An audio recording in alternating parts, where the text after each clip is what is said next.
Assalamualaikum warahmatullahi wabarakatuh. Selamat datang di pembelajaran kita kali ini mengenai saham. Apa itu saham akan kita bahas pada pertemuan kali ini.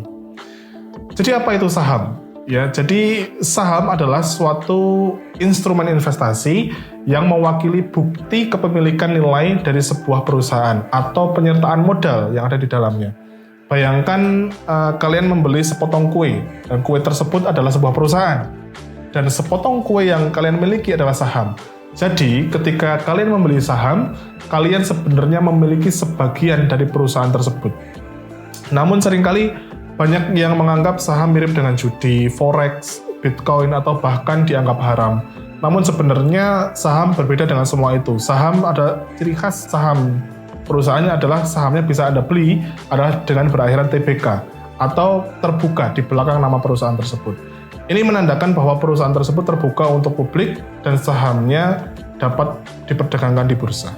Namun, masih banyak pandangan awam yang keliru mengenai saham. Mari kita bahas satu persatu ya. Pertama, ada yang menganggap saham adalah sama dengan judi ataupun riba. Padahal mekanisme jual beli saham sudah sesuai dengan prinsip syariah seperti yang tertuang pada DSN MUI nomor 8 tahun 2011. Saham hanya menjadi judi apabila dilakukan dengan spekulasi tanpa analisis yang mendalam. Kemudian kedua, saham dianggap sebagai mainan orang kaya. Padahal pasar modal sendiri, tempat di mana saham menjadi salah satu produknya, diciptakan untuk pemertaan ekonomi.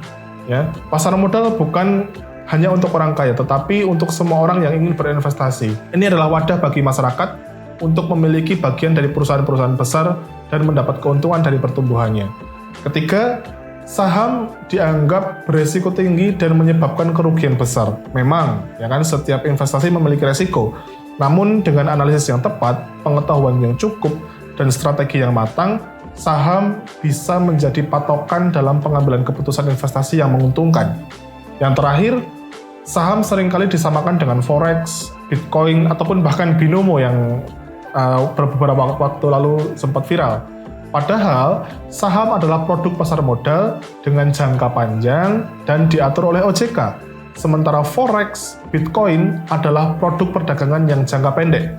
Masing-masing memiliki karakteristik dan risiko yang berbeda-beda.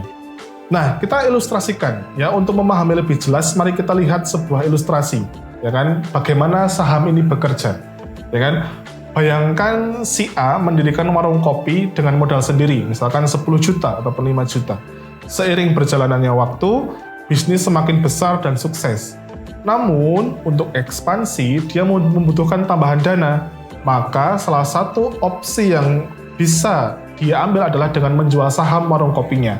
Ya, dengan demikian, masyarakat dapat ikut memiliki warung kopi tersebut dengan mendapatkan keuntungan dari pertumbuhannya.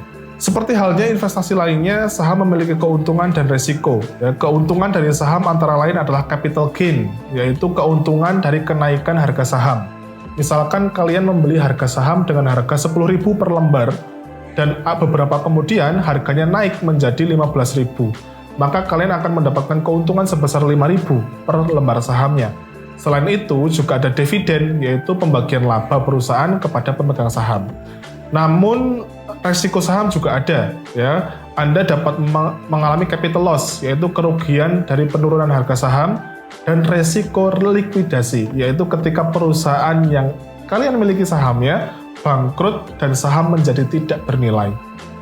Nah, ketika kita berbicara tentang pasar saham, salah satu konsep penting yang harus dipahami adalah indeks saham. Namun, apa sebenarnya itu indeks saham? Indeks saham adalah ukuran statistik yang merepresentasikan pergerakan saham dari sekelumpulan saham tertentu. Pemilihan saham-saham ini didasari pada kriteria dan metodologi yang spesifik dan dievaluasi secara berkala.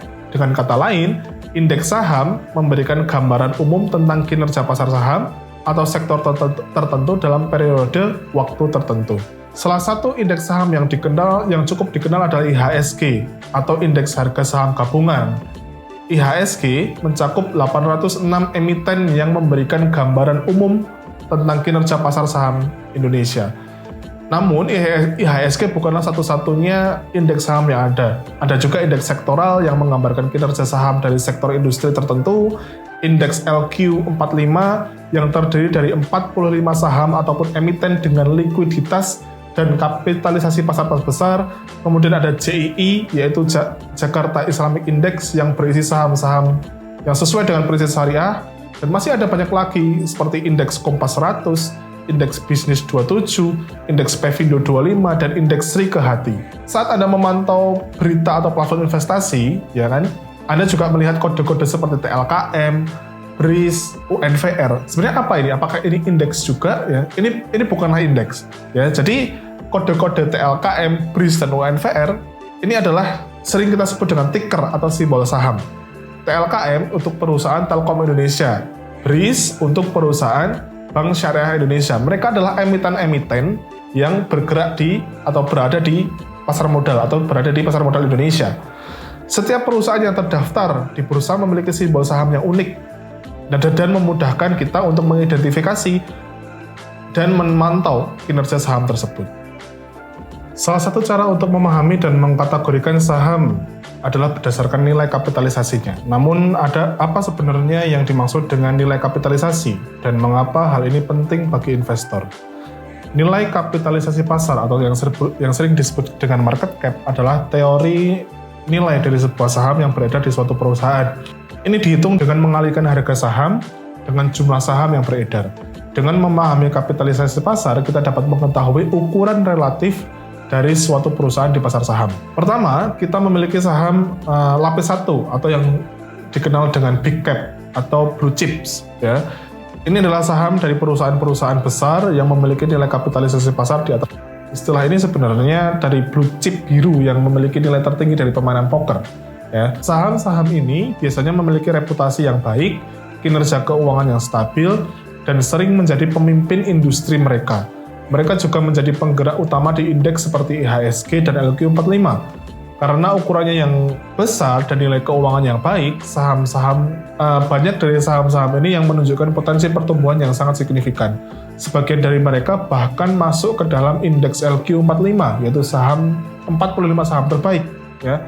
Kinerja keuangannya cukup baik, namun karena ukurannya lebih kecil dibandingkan saham-saham big cap, harganya bisa lebih fluktuatif. Yang terakhir, kita memiliki saham lapis ketiga atau small cap. Ya, saham-saham ini memiliki kapitalisasi pasar di bawah 500 miliar. Meskipun ukurannya lebih kecil, saham-saham ini sering menawarkan potensi pertumbuhan yang besar. Namun, potensi ini datang dengan resiko yang tinggi pula.